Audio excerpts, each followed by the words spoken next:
317 people walked past her that day. A barefoot elderly woman, bleeding from her wrists, sobbing on the courthouse steps while holding a sign that read, "Help me, they locked me away." Only one person stopped. A 12-year-old black girl carrying her baby brother, with an eviction notice folded in her backpack. What that child uncovered in the next 72 hours would expose the darkest conspiracy Philadelphia had ever seen. Welcome to Stories by Jason. If you're settled in and ready for a good story, hit that subscribe button and tell me in the comments where you're watching from. I've got another exciting story coming your way tomorrow, and trust me, you don't want to miss it. Thank you so much for the love and support. You're truly appreciated, and I'm so grateful to have you here with me. The rain had stopped an hour ago, but the November wind still carried that wet, metallic smell through downtown Philadelphia. Camilla Underwood shifted her baby brother Isaiah higher on her hip, feeling the $2.75 in her pocket press against her thigh through the worn denim. She was already 20 minutes late. Her mother would be furious. The eviction notice, 72 hours to vacate, was folded into a tight square in her backpack, hidden beneath her math homework like a secret she could protect her mom from for just one more day. At 12 years old, Camilla had learned that some burdens were hers to carry quietly. The courthouse steps of Philadelphia City Hall rose before her like gray mountains. Lawyers in expensive suits climbed them with purpose, their leather shoes clicking rhythmically against stone worn smooth by a century of footsteps. Tourists with cameras, office workers rushing to late lunches, a group of teenagers laughing about something on someone's phone. And there, on the fourth step, crumpled against the cold stone like discarded clothing, was an elderly white woman. She was barefoot. That was the first thing Camilla noticed.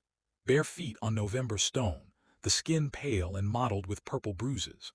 The woman's gray hair hung in tangles around her face, and she wore what looked like a hospital gown beneath a thin cardigan someone had buttoned wrong. Her hands trembled violently as she held a piece of cardboard torn from a box, words scratched across it in unsteady letters with what looked like eyeliner. "I am not insane. Edward Ashford is stealing everything. Please believe me." The woman was sobbing. Not quiet crying, but the kind of desperate, broken sobs that come from somewhere deep and terrified. A hospital bracelet dangled from her left wrist, partially torn, the plastic edge cutting into swollen skin. Camilla stopped walking. Around her, the flow of humanity continued. A businessman in a gray suit glanced at the woman, grimaced slightly, and climbed past her on the left. Two women with shopping bags whispered to each other and moved to the right side of the steps. A security guard stood near the courthouse entrance, deliberately looking in the opposite direction. 317 people would walk past Victoria Ashford that afternoon. Camilla was number 318. "Ma'am," her voice came out smaller than she intended. Isaiah squirmed in her arms, reaching for the colorful bracelet on the woman's wrist. "Ma'am, are you okay?" The woman's head snapped up. Her eyes, ice blue and startlingly clear despite the tears, locked onto Camilla's face with an intensity that made the girl step back. For a long moment, the woman just stared, as if unable to believe someone had actually spoken to her. You can see me." The woman's voice was hoarse, cultured, each word carefully formed despite the trembling. "You stopped." "Yes, ma'am." Camilla glanced around nervously. People were staring now, but not at the woman. At her, a black girl with a baby on her hip bothering a distressed white woman. She could feel their judgment like, "Wait. Do you need help? Should I call someone?" "No," the word came out sharp, panicked. The woman reached out, her cold fingers gripping Camilla's wrist with surprising strength. "No police. No hospitals, please. They'll take me back. They'll drug me again and take me back, and this time," her voice broke, "this time I won't get out." Isaiah started to fuss, sensing the tension. Camilla bounced him automatically, a motion so practiced it had become reflex. "Take you back where?" "Ashford Gardens." The woman spat the name like poison. "A luxury prison for the elderly, that's what my son calls it. A comprehensive memory care facility. But I don't have dementia, I'm not confused. She pulled herself straighter, and for a moment, Camilla could see past the tangles and bruises to the person beneath. "My name is Victoria Ashford. I am 73 years old. I have a master's degree in economics from Wharton. I can recite the periodic table, the first 100 digits of pi, and every address I've ever lived at. And my son is trying to kill me." The words hung in the cold air between them. Camilla should have walked away. She was already late. Her mother would be worried. The rent was due, the eviction clock was ticking, and she had exactly $2.75 to her name. Getting involved in whatever this was, some family drama between rich white people, was the last thing she needed. But Victoria's eyes held something Camilla recognized. The same desperate clarity her own mother's eyes had held the night she'd come home from the hospital after Isaiah's birth, when the medical bills had started arriving and the child support checks had stopped coming. The look of someone fighting to stay afloat, while everyone around them pretended not to notice they were drowning. "Okay," Camilla heard herself say. "Okay, Mrs. Ashford, I believe you." Victoria's face crumpled. Fresh tears spilled down her cheeks, but these were different: relief, gratitude, hope. "Do you have somewhere you can go?" Camilla asked, already mentally calculating. Their apartment was tiny. Her mother worked double shifts. They barely had enough food for themselves. But the image of this woman's bare feet on cold stone made the decision simple, even if it wasn't smart. I can't." Victoria looked down at her hands, at the hospital bracelet, at the cardboard sign that 300 people had read and ignored. "I escaped during a fire drill. I took a taxi, the driver. When I couldn't pay, when I tried to explain, he just left me here. I thought." She gestured weakly at the courthouse. "I thought someone would listen. A judge, a lawyer, anyone. But the guards wouldn't let me in, said I was disturbed, needed psychiatric help, and everyone just walked past." Camilla finished quietly. "Yes," Victoria's voice was barely a whisper. "Everyone walked past." Camilla shifted Isaiah again, feeling the weight of the decision settling onto her shoulders alongside all the other weights she carried. She thought about the eviction notice, the overdue bills, her mother's exhausted face, the careful budget that didn't include feeding another person, let alone protecting them from whoever had put those bruises on Victoria's wrists. She thought about the 317 people who had made the smart choice, the safe choice, the sensible choice to keep walking. And then she thought about what kind of person she wanted to be. "Our apartment isn't much," Camilla said, reaching out her free hand to help Victoria stand. "And my mom's gonna have questions, but you can come with us, just for tonight, until we figure something out." Victoria gripped Camilla's hand like a lifeline. Her palm was ice cold, her fingers trembling, but when she stood, barefoot and bruised and broken, she pulled herself up with a dignity that seemed to come from somewhere unbreakable inside her. "Thank you," she whispered. "Thank you for stopping." They descended the courthouse steps together. A 12-year-old girl with a baby on her hip and $2 in her pocket, and a 73-year-old woman barefoot in a hospital gown, carrying a cardboard sign that told a truth no one wanted to hear. Behind them, the flow of humanity continued. Lawyers and tourists and businesspeople climbed the steps, rushing toward their important appointments and essential meetings. None of them looked back. None of them stopped. They didn't know that in 72 hours, the girl who did stop would stand on those same steps and expose a conspiracy that would shake Philadelphia's elite to its foundation. They didn't know that the woman they'd ignored was worth $52 million, or that her son had systematically imprisoned, drugged, and robbed 41 elderly people with the help of corrupt doctors, lawyers, and care facility administrators. They didn't know that this moment, this single act of a child choosing compassion over convenience, would trigger a cascade of events that would end with arrests, federal investigations, and new laws that would change how America protected its most vulnerable citizens. All they knew, if they bothered to notice at all, was that some girl was helping some confused old woman down the steps. And then they kept walking. Camilla pulled out her phone, a cracked screen, prepaid minutes she couldn't really afford, and texted her mother, "Running late. Bringing someone who needs help. Please don't be mad." The response came quickly. "Camilla, Janine Underwood. You better have a good explanation." Camilla looked at Victoria, at her bare feet and bruised wrists and eyes full of terrible clarity, and typed back, "I do." She just had no idea how good, and how dangerous, that explanation was going to be. As they walked toward the bus stop, Camilla noticed something she'd missed before. The hospital bracelet on Victoria's wrist wasn't just torn. Someone had tried to remove it forcefully, leaving raw marks on her skin. and the identification information had been partially scratched away, making it illegible. As if someone had wanted to erase who Victoria Ashford was entirely. A chill ran down Camilla's spine that had nothing to do with the November wind. "Mrs. Ashford," she said quietly, "I think you should tell me everything, starting from the beginning." Victoria nodded, her jaw set with determination. "It started 6 months ago when I told my son I was changing my will." And as they waited for the bus that would take them to North Philadelphia, to a tiny apartment in a building marked for eviction, Victoria Ashford began to tell her story to the only person who had bothered to listen. The only person who had stopped. The Underwood apartment was on the 4th floor of a building that should have been condemned years ago. The elevator hadn't worked since Camilla was 8. The hallway smelled like old cooking grease and something sweet and chemical that Camilla had learned not to ask about. Their door was the 3rd on the left, the number 4C, hanging crooked from a single screw. Camilla's mother, Denise, opened the door before they could knock. She was still in her scrubs from the morning shift at Jefferson Hospital, her natural hair pulled back in a bun that had mostly fallen apart, her eyes carrying the particular exhaustion of a single mother working 2 jobs to stay 1 month behind on everything. Those exhausted eyes went wide when she saw Victoria. "Camilla, baby, who is this?" "This is Mrs. Victoria Ashford," Camilla said, using her most responsible voice. "She needed help. I brought her here." For a long moment, Denise just stared. Then she saw Victoria's bare feet, the hospital gown, the bruises, and something shifted in her face. The wariness didn't disappear.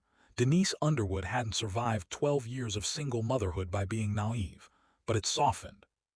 "Lord have mercy," she whispered. "Come in, both of you now." Inside the apartment, Victoria's bare feet touched worn carpet that Denise kept clean despite its age.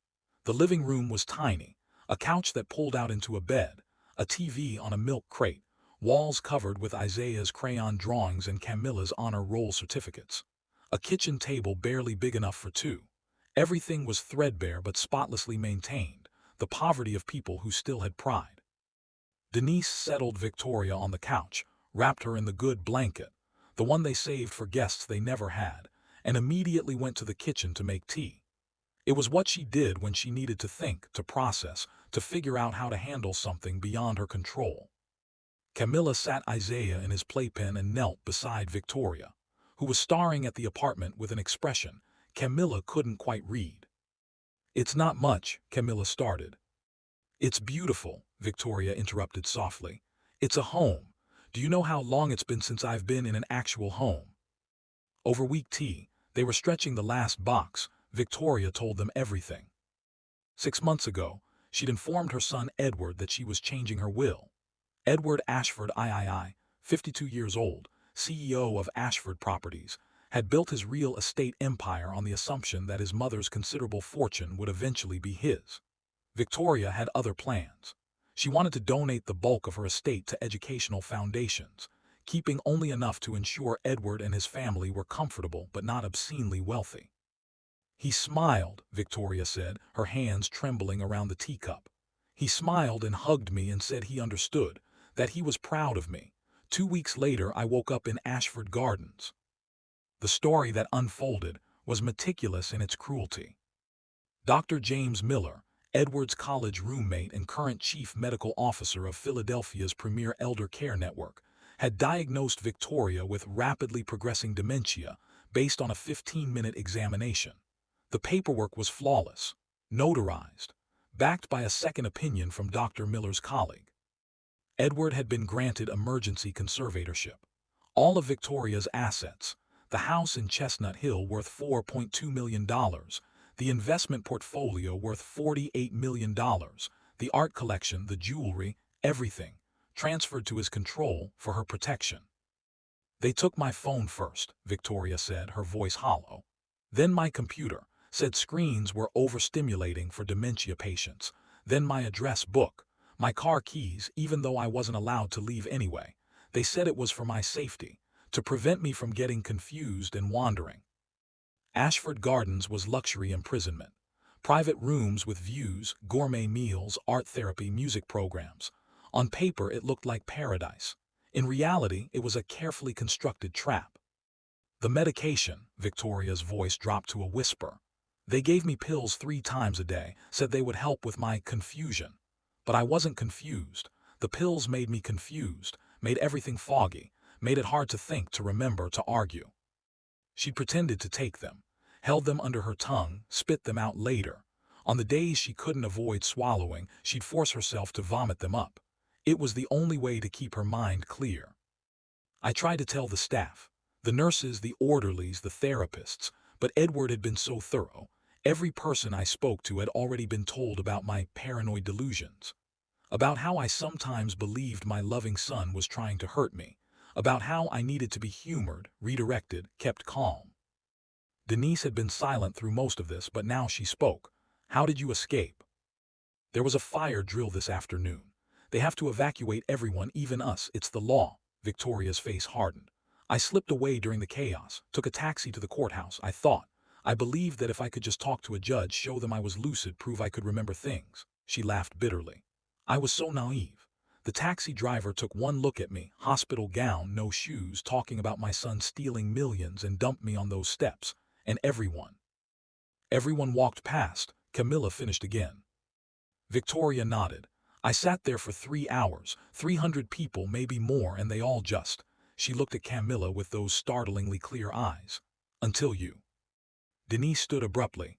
We need to call someone, a lawyer, the police, Adult Protective Services, someone.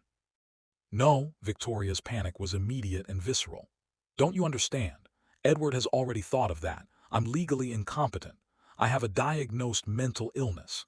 If the police find me here, they'll take me back. And Edward will make sure I never get another chance to escape. He'll increase my medications, put me in isolation, tell them I'm a danger to myself. But you're not, Camilla protested. You're completely clear. Anyone can see that. Can they? Victoria's laugh was sharp. I'm 73 years old, showing up barefoot in a hospital gown, making wild accusations about my successful, respectable son. Who do you think they'll believe? The question hung in the air like smoke. Denise looked at her daughter, then at Victoria, then at the eviction notice she didn't know Camilla had hidden in her backpack.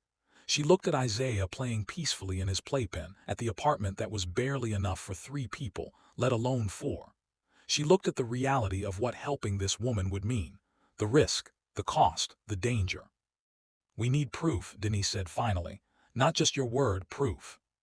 Victoria reached into the pocket of her cardigan, the only item of clothing besides the hospital gown they'd let her keep, and pulled out a small plastic bag. Inside was a thumb drive no bigger than a tube of lipstick. I've been documenting everything for 4 months, she said quietly. Every lucid moment I recorded, audio files, written notes, names, dates, conversations. I couldn't send emails, they monitored everything, couldn't make calls, but I had this. She held up the thumb drive like a weapon. I kept it hidden in a box of tampons, figured no one would look there in a facility for elderly women. Camilla almost laughed at the absurdity of it. This elegant elderly woman, hiding evidence in tampon boxes like a spy. Denise took the thumb drive carefully. What's on it? Proof that I'm not the only one. Victoria's voice went cold. Edward didn't invent this scheme. He's part of something much bigger. There are 41 of us. 41 elderly people with significant assets, all diagnosed with dementia or incompetence, all with family members who suddenly have conservatorships. Dr. Miller has signed off on every single diagnosis. The same 3 lawyers handle all the conservatorship paperwork. And every single victim is at one of 3 luxury care facilities owned by the same parent company. Which is owned by? Denise asked, though she already knew. Edward Ashford. I. Victoria's hands had stopped trembling. Rage had replaced fear, burning steady and cold. Ashford Gardens, Maple Heights Memory Care, and Riverside Elder Sanctuary. All owned through shell companies, but I traced them. He's stealing from all of us. Millions and millions of dollars. And the system is designed to protect him. Camilla thought about the courthouse steps. About 300 people who'd seen a woman holding a sign that said, "Please believe me," and decided it wasn't their problem. We need to get this to someone who will listen, she said. Someone Edward can't control or pay off. Who? Victoria asked. He has judges at the country club. The police commissioner comes to his charity galas. The mayor cut the ribbon at Ashford Gardens opening. Who exactly do you think will believe us? The silence that followed was broken by Isaiah dropping a toy. The plastic clattered loud in the small apartment. Denise picked up the thumb drive, turning it over in her hands. My cousin's daughter works at Channel 6, investigative reporting team. She's young, hungry, always looking for a big story. She looked at Victoria. Would you be willing to talk to press? Edward will sue, Victoria said immediately. He'll call me delusional, produce medical records, destroy my credibility. Let him try, Denise said, her voice hardening with a determination Camilla recognized. It was the same tone she used when telling landlords they weren't leaving without a fight, when arguing with insurance companies about Isaiah's medications, when facing down a world that constantly tried to make her small. We tell the truth. We show the evidence. We let people decide. It could get ugly, Victoria warned. Edward doesn't just have money, he has power. He'll come after anyone who helps me, including you, she looked at Camilla and Isaiah, including your children.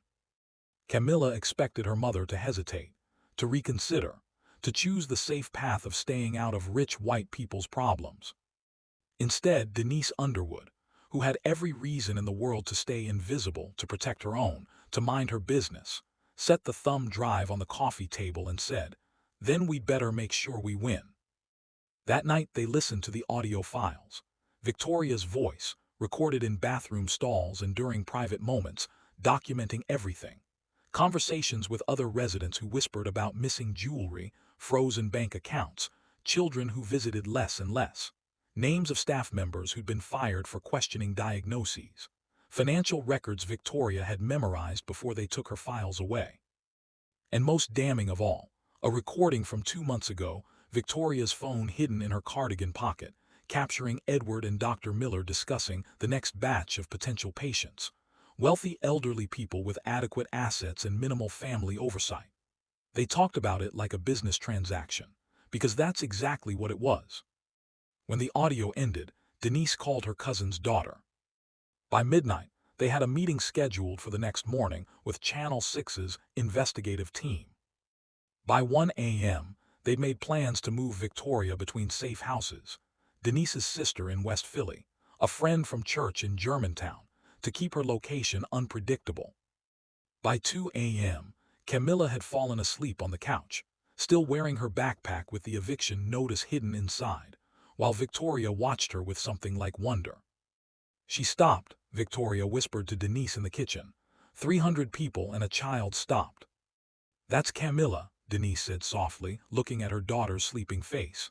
She's always stopping for people, always has been. I keep trying to teach her that the world doesn't reward that kind of kindness, but she won't learn. Good, Victoria said fiercely. Don't let her. The world needs more people who stop. What neither of them knew, as they sat in that tiny kitchen making plans, was that Edward Ashford had already discovered his mother was missing. That he'd already called Dr. Miller, his lawyers, and a private security firm that specialized in discreet retrievals. That while they planned to expose him, he was planning to erase Victoria Ashford entirely. And that the real war was just beginning. The call came at 6:47 a.m. Camilla woke to her mother's phone ringing, followed by Denise's sharp intake of breath. She sat up on the couch to find Victoria already awake, perched on the edge of the armchair like a bird ready to flee. What do you mean she can't meet with us? Denise's voice was tight, controlled anger barely contained. We had an appointment, I see. Yes, I understand. No, thank you. She ended the call and stood motionless for a moment, her back to them. Mom, Camilla's voice was small. The reporter canceled. Denise turned around, and her face was carefully blank in the way that meant she was furious. Said her editor received a call this morning from Channel 6's legal department. Apparently, there are concerns about the source's credibility and potential defamation liability. They're not touching the story. Edward, Victoria whispered, he works fast. How would he even know we contacted them? Camilla asked. The question hung in the air, unanswered and ominous. Victoria stood, moving to the window. She pulled back the curtain just slightly and her body went rigid. There's a car across the street. Black sedan, 2 men inside. They've been there for 20 minutes. Denise moved to look and Camilla saw her mother's jaw tighten. "We need to move you. Now, get Isaiah ready, Camilla. We're going to your aunt's." But before they could move, there was a knock at the door. Not a neighbor's casual knock, not the landlord's impatient pounding. This was official, authoritative, the kind of knock that came with badges. Through the peephole, Denise saw two police officers and a woman in a business suit carrying a briefcase. She opened the door with the chain still on. "Can I help you?" "Ms. Denise Underwood?" the woman asked. She had the crisp, sympathetic tone of someone who delivered bad news professionally. "I'm Sandra Michaels from Child Protective Services. We've received a report of concerning conditions in your home. I need to come in and conduct a welfare check on your children." The world tilted. "What report?" Denise demanded. "My children are fine. Who called you?" "I'm not at liberty to say, but the report alleged that you're housing an unstable individual with a history of mental illness and potentially exposing your minor children to dangerous situations." Sandra's smile was professional and immovable. "I'm sure it's nothing, but we need to follow up on all reports. May I come in?" Camilla felt Victoria's hand on her shoulder, cold and trembling. This was Edward's next move. If he couldn't silence Victoria, he'd take away her only allies. He'd use the system, CPS, the police, the very institutions meant to protect people, as weapons. Denise looked back at Camilla and Isaiah, at Victoria standing in her apartment like evidence of poor judgment, at the choice between letting strangers into her home or giving them reason to escalate. She removed the chain and opened the door. The inspection was humiliating. Sandra Michaels went through their apartment with latex gloves and a clipboard, photographing the pull-out couch where Camilla slept, the kitchen with its nearly empty cabinets, the bathroom where the grout had mildewed no matter how hard Denise scrubbed. The police officers stood in the doorway, hands near their belts, watching Victoria with suspicious eyes. "And who are you?" Sandra asked Victoria directly. "A friend who needed temporary shelter," Victoria said, her voice steady despite the trembling in her hands. "I'm not a danger to anyone." "Do you have identification?" Victoria hesitated. "It was taken from me." "Taken by whom?" "By my son. I'm being held against my will in a facility and I escaped. These people are helping me." Sandra wrote something on her clipboard, her face carefully neutral.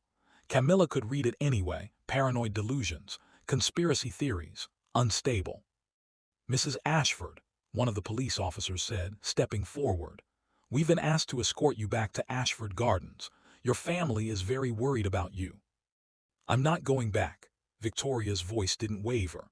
"I'm a competent adult. I don't have dementia. I'm being imprisoned and robbed by my own son and I refuse to go back." "Ma'am, we have documentation here that says you've been declared legally incompetent, that your son has conservatorship, and that you require specialized medical care." The officer's voice was gentle, patronizing. "No one's trying to hurt you. We just want to get you somewhere safe."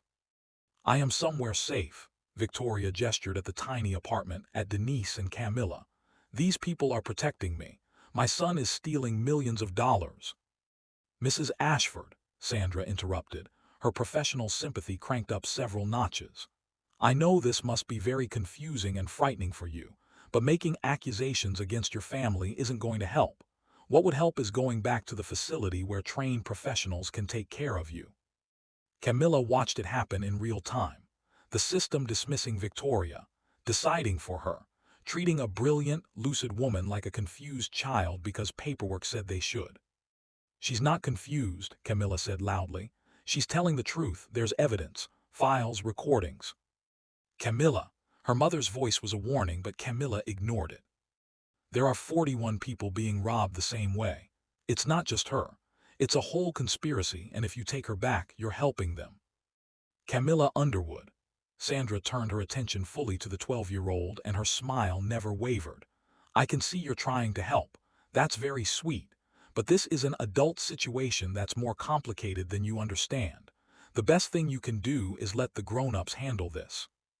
The patronizing dismissal hit like a slap. Before Camilla could respond, Victoria pulled the thumb drive from her pocket. "Everything is on here. Financial records, audio recordings, names, dates. evidence of systematic elder abuse and financial exploitation involving dozens of victims. Before you take me anywhere, I demand that you look at this evidence." The police officer reached for the thumb drive, but Victoria pulled it back. "Not you. I want this given to the FBI, to the state attorney general's office, to someone Edward Ashford doesn't already own." "Mrs. Ashford," the officer's voice lost its gentle edge, "I'm going to need you to come with us now. If you have evidence of a crime, you can present it through proper channels. But right now, you're coming back to the facility where you're legally required to be. And if I refuse, then we'll have to take you involuntarily. I don't want to do that, ma'am, but I will." The room felt like it was shrinking. Camilla watched her mother's face cycle through rage, helplessness, and calculation. Watched Victoria stand straighter, preparing for a fight she couldn't win. And then Isaiah started crying. The sound cut through the tension like a knife. Denise immediately moved to pick him up, but Sandra blocked her path. "I'm going to need to do a private assessment with the children," Sandra said. "Standard procedure." "Like hell you are," Denise shot back. "You're not questioning my kids without me present." "Ms. Underwood, I understand you're upset, but—" "Mom," Camilla's voice was quiet but firm. "It's okay, I'll talk to her." Denise looked like she wanted to argue, but Camilla shook her head slightly. She had an idea. A terrible, risky idea that might be the only play they had left. Sandra took Camilla into the bedroom, Denise's room, with its neatly made bed and a framed photo of Camilla and Isaiah on the nightstand. She closed the door with a soft click that felt like a prison cell locking. "Camilla," Sandra began, her voice warm and conspiratorial, "I want you to know you're not in trouble, but I need you to be honest with me. Do you feel safe here, with that woman in your house?" "Yes," Camilla said immediately. "Mrs. Ashford isn't dangerous, she's being abused." "I know it might seem that way to you." Sandra's smile was patient, infuriating. "But sometimes adults have complicated situations that children don't fully understand. Your mother means well, but taking in someone with serious mental health issues while you're already struggling financially, that's not safe for you or your brother." "We're not struggling," Camilla lied. The eviction notice in her backpack felt like it was burning through the fabric. Sandra glanced around the small bedroom, at the second-hand furniture, the clothes hanging from a tension rod because there was no closet space, the empty Amazon box being used as a makeshift shelf. "Camilla," she said gently, "I'm not here to judge your mother. I'm here to help.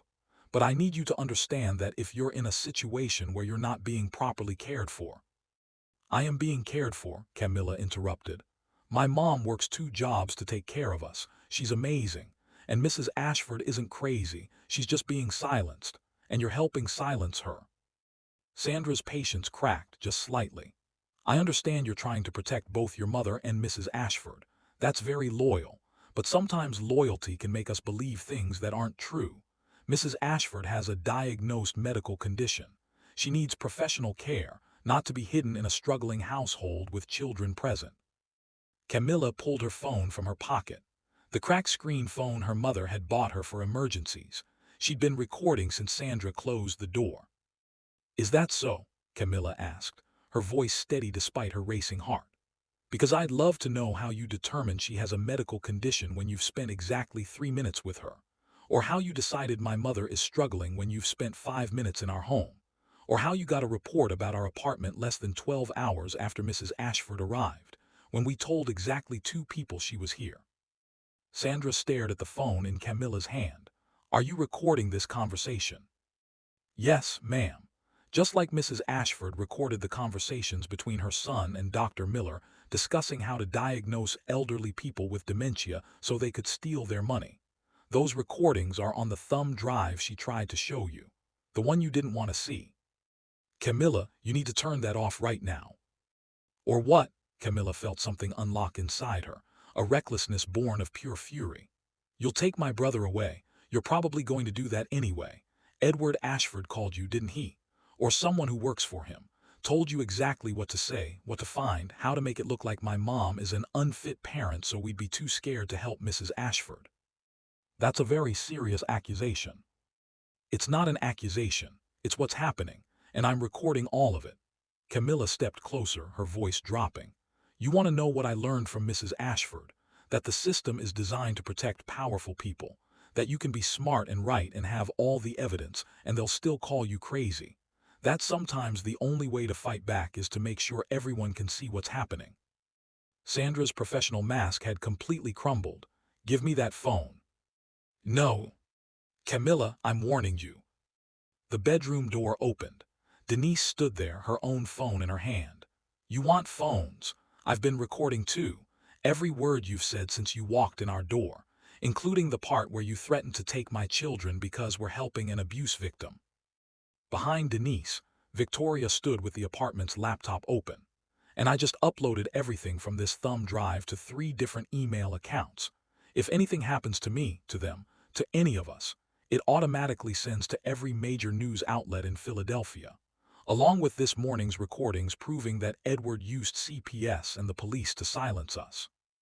The police officers had moved into the doorway, hands definitely on their weapons now. The small apartment felt explosive, everyone poised on the edge of violence or flight. Ladies, one officer said carefully, let's all calm down. No, Camilla's voice cut through the tension. We're not calming down. We're done being calm. We're done being quiet.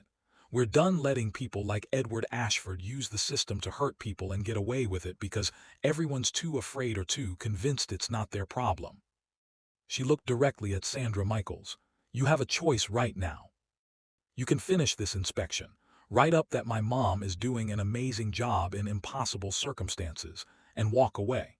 Or you can try to take my brother, and I will make sure everyone knows that CPS was used as a weapon to silence an elder abuse victim. Your choice. The silence that followed felt like forever.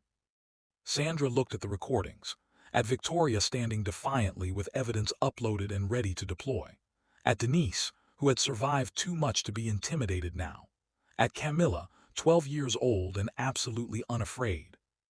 This isn't over, Sandra said quietly, but I've seen enough for today. Your home meets minimum standards. I'll be filing a report recommending ongoing monitoring. It wasn't a win. It was a temporary stalemate, but it was enough. The officers looked at each other, then at Victoria. Mrs. Ashford, we still have orders. Then arrest me, Victoria said calmly. Charge me with a crime. But I'm not going voluntarily, and if you try to force me, every second of it will be recorded and uploaded within minutes. Your choice. The officers chose to leave. When the door finally closed behind them, the apartment fell silent except for Isaiah's quiet babbling. Then Denise started laughing. Not happy laughter, the slightly hysterical sound of someone who just survived something impossible. We need a new plan, she said when she could speak again. Because that just made everything worse. Edward knows we're recording him now. He knows we have evidence. He's going to come at us harder.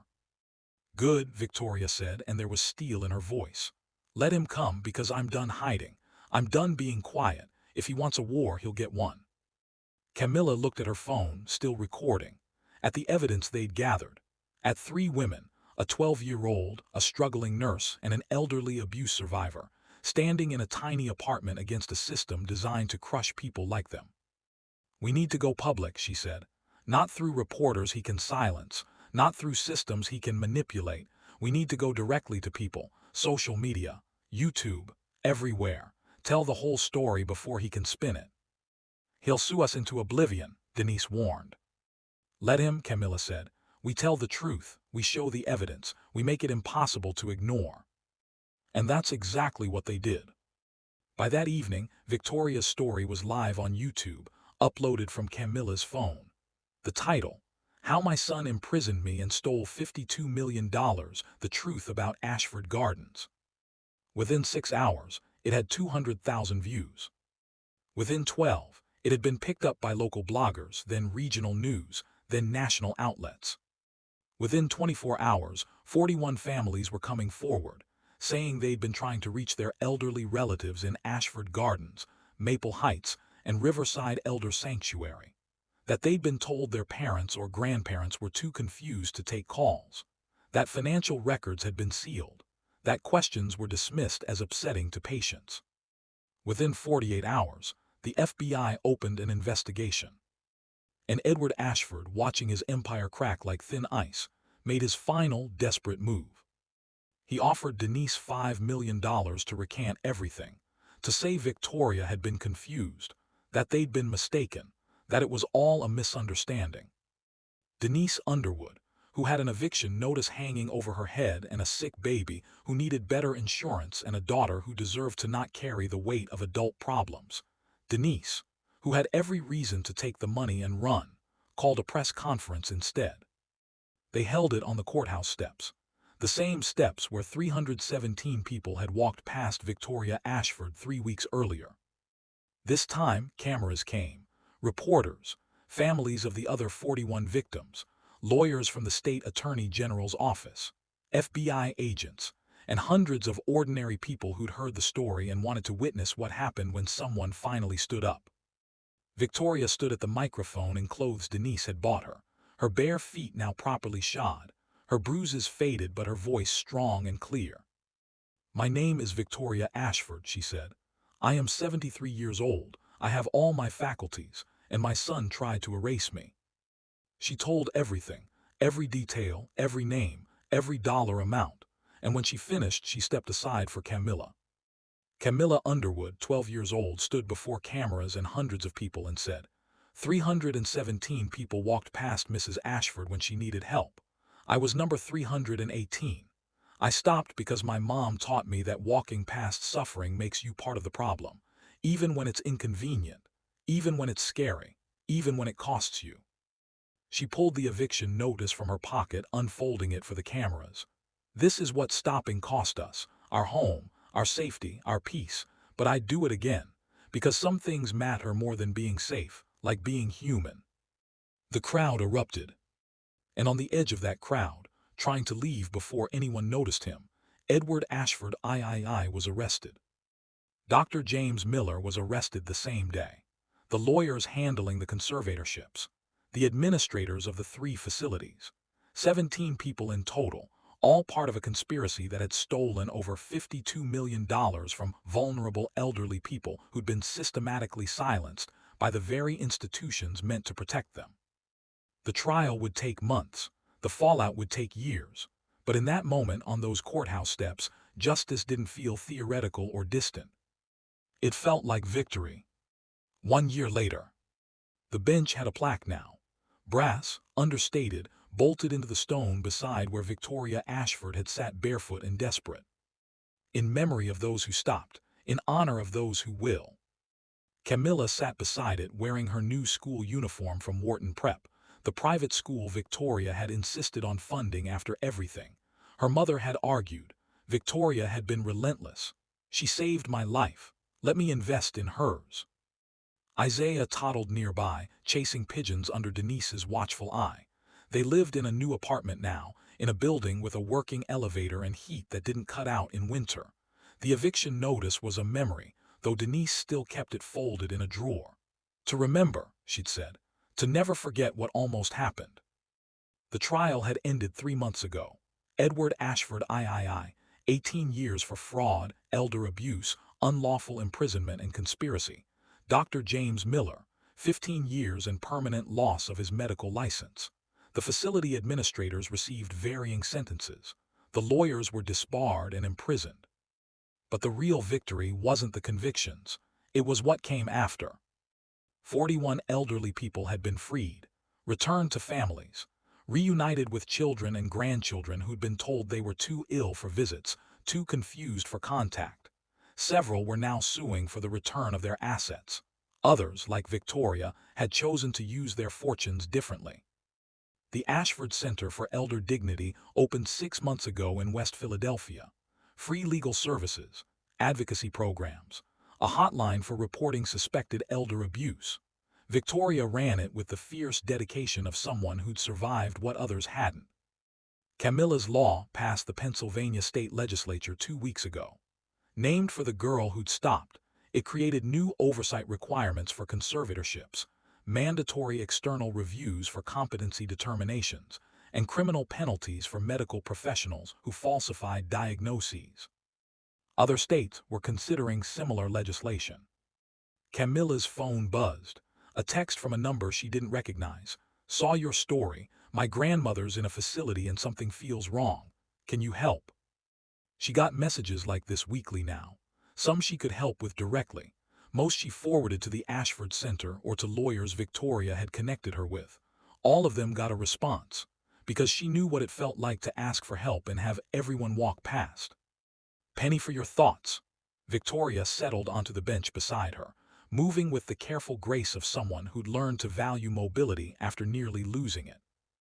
Just thinking about how different everything is, Camilla said. Better. Definitely better, weirder too, she gestured at the plaque. Still can't believe they made this. The city council wanted to do something dramatic. I convinced them subtle was more powerful. Victoria smiled. Though I did push for the bench to be comfortable. If we're encouraging people to stop, the least we can do is make stopping pleasant. They sat in companionable silence for a moment, watching Philadelphia flow around them. Lawyers and tourists and office workers climbing the courthouse steps. A woman struggling with too many shopping bags. A teenager looking lost with a map. Do you think people are different now? Camilla asked, after everything that happened, or would they still walk past? Victoria considered the question seriously. Some people learned, some didn't. Human nature doesn't change just because one story goes viral, but, she gestured at the plaza before them. Systems can change, laws can change, and every person who heard our story and decided to be someone who stops, that matters. Not because it makes everyone stop, but because it makes stopping a little bit easier for the next person. As if summoned by the conversation, a man in a business suit paused near an elderly woman who dropped her cane. For a moment, he hesitated, the universal calculation of whether involvement was worth the time. Then he bent down, retrieved the cane, and helped her to a nearby bench. It was a small moment, insignificant in the grand scheme of things. But Camilla and Victoria both saw it, both recognized it, the tiny ripple of choosing to stop. See, Victoria said softly, that's 319. Camilla's phone buzzed again. Another message. Another person asking for help with an elderly relative, a suspicious facility, a system that seemed designed to silence them. She started typing a response. Because she was someone who stopped, and she'd learned that stopping wasn't a single moment. It was a commitment you made over and over, every time the world gave you an excuse to walk past suffering. I need to go, Victoria said, standing. Board meeting at the center. We're expanding the hotline services. Turns out a lot of people have been waiting for permission to speak up. She paused, looking down at Camilla. Will you come by this weekend? There's a woman who came in yesterday. Her story reminds me of mine. I think hearing from you might help. Of course. Victoria squeezed her shoulder. You know, I spent 40 years building a fortune. I thought that was my legacy. Turned out my legacy was sitting on those steps waiting for someone to stop. And yours. She gestured at Camilla's phone, at the messages asking for help, at the plaque that would sit on this bench long after they were both gone. Yours is just beginning. After Victoria left, Camilla sat for a while longer. She thought about the girl she'd been a year ago, 12 years old with an eviction notice in her backpack and $2.75 in her pocket. That girl had stopped because it was the right thing to do, with no idea what it would cost or what it would change. She thought about the 317 people who hadn't stopped. Were they haunted by it? Did they even remember? Or had they successfully convinced themselves that walking past was the reasonable choice, the smart choice, the only choice they could have made? She thought about all the people still sitting on metaphorical benches, holding signs that said, "Please believe me," waiting for someone to stop. And she thought about the next person who would walk past this bench, see the plaque, and make a choice. Her phone buzzed a third time. This message was different, a photo of someone's grandmother smiling in what looked like a facility common room. The text read, "Thank you. Because of you I asked questions. They tried to dodge. I pushed. I found her. She's coming home. Thank you for teaching me to stop." Camilla saved the photo. She had a folder full of them now. Victories large and small.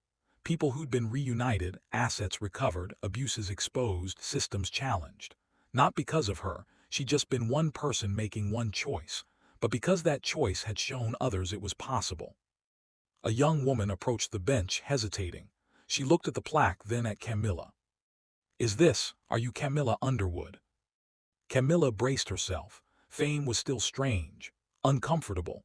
People recognized her now, wanted selfies, asked for advice, treated her like she was special instead of just someone who'd done what anyone should have done. Yes, she said. I wanted to thank you. The woman sat down, uninvited but welcomed. My dad has Alzheimer's, real Alzheimer's, diagnosed by 3 different doctors, but I was so scared after hearing your story that I was missing something. That someone was taking advantage, so I got involved, really involved. Checked his care, his finances, his medication. Everything was legitimate, but you know what I found? What? That my dad needed me to be involved anyway. That I'd been letting the facility handle everything because it was easier than facing his illness. That I'd been walking past my own father because stopping hurt too much. Tears welled in her eyes. Your story didn't just expose corruption. It reminded me that vulnerable people need someone to stop for them, to really see them, to fight for them even when it's hard. So thank you. She left before Camilla could respond, disappearing into the flow of humanity on the courthouse plaza. Camilla sat alone on the bench, holding her phone full of messages from people asking for help, wearing a school uniform bought with money from a woman she'd saved, thinking about a conspiracy she'd helped destroy and a system she'd helped change. But mostly she thought about the moment everything started, standing at the bottom of these steps with her baby brother on her hip and $2.75 in her pocket, looking at a barefoot woman everyone else had ignored, making the choice to stop. She didn't feel like a hero. Heroes were supposed to be fearless, and she'd been terrified every step of the way. Heroes were supposed to be strong, and there had been nights she'd cried herself to sleep from the stress and fear and weight of it all. But she'd stopped, and then she kept stopping, and somehow, impossibly, it had mattered. Her phone buzzed one more time. Her mother, dinner in 30, invite Victoria if you see her, making that soup she likes. Camilla smiled and stood, taking one last look at the plaque. In memory of those who stopped, in honor of those who will. She walked toward home, the new home that was safe and warm, past people rushing to their important appointments and essential meetings. Most of them probably never noticed her. Just another teenage girl with a phone and a backpack, unremarkable in every way. But somewhere in the city, someone was sitting on a metaphorical bench, hoping someone would stop. And because Camilla had, the next person might too. That was how systems changed. Not through grand gestures or perfect heroes, but through ordinary people making small choices, over and over, until those choices added up to something that looked like justice. Until walking past became harder than stopping. Until compassion became contagious. Until the world remembered that seeing suffering and choosing to act wasn't heroic. It was just human. What would you have done if you'd walked past Victoria Ashford that day? Be honest with yourself for a moment. An elderly woman in a hospital gown, barefoot, holding a sign about conspiracy theories and stolen money. Would you have stopped? Or would you have been one of the 317 people who kept walking? This story should make you uncomfortable, because it's not really about Camilla being a hero. It's about the rest of us choosing to be bystanders. It's about the hundreds of people who saw suffering and decided it wasn't their problem. And here's the truth that should keep us up at night. There are Victoria Ashfords everywhere. Vulnerable people being silenced by systems designed to protect power instead of people. And most of us walk right past them every single day. But here's what should give you hope. Camilla was just one kid with $2.75 and a choice. She wasn't special. She wasn't powerful. She just stopped. And that one decision exposed a $52 million conspiracy, freed 41 people, changed state laws, and inspired thousands of others to ask questions about their own loved ones. If this story made you angry, angry at Edward Ashford, angry at the system, angry at yourself for the times you've walked past suffering, channel that anger into action. Drop a like if you would have stopped for Victoria, or if this story reminded you to be someone who stops. Comment, I'll stop, if you're committing right now to being the person who notices when something's wrong, to asking questions, to not walking past suffering just because it's convenient. Subscribe and hit that notification bell because I share stories like this weekly. Here's what I need you to do after you watch this. Check on the elderly people in your life. Your grandparents, your neighbors, your parents. Get involved in their care. Ask questions about their facilities, their finances, their well-being. Don't assume someone else is handling it. Don't walk past. And if something feels wrong, if someone seems silenced or confused in ways that don't match who they used to be, if finances seem suspicious, if facilities dodge your questions, be like Camilla. Stop. Investigate, record, fight. Share this story with someone who needs to hear it. Tag a friend who works in elder care. Send it to your family group chat. Post it on your social media. Because Victoria Ashford's story isn't unique, it's just the one that got exposed. How many others are still sitting on benches, still holding signs, still waiting for someone to stop? You have power you don't even realize. The power to ask questions, to demand accountability, to refuse to accept that's just how it is as an answer, to stop when everyone else keeps walking. The world is full of Edward Ashfords, people with money and power and systems designed to protect them. But it's also full of potential Camillas, people who, when faced with the choice between convenience and compassion, choose to stop. Which one are you going to be? Smash that like button if you choose to be someone who stops. Subscribe because we're building a community of people who refuse to walk past suffering, who see injustice and say, "Not on my watch," who remember that being human means stopping for each other. The bench in Philadelphia has a plaque now, but every day somewhere there's another bench, another person who needs someone to stop. Let's make sure they don't wait for the 318th person. Let's be the first one who stops. See you in the next story. Stay vigilant, stay compassionate, and never stop stopping.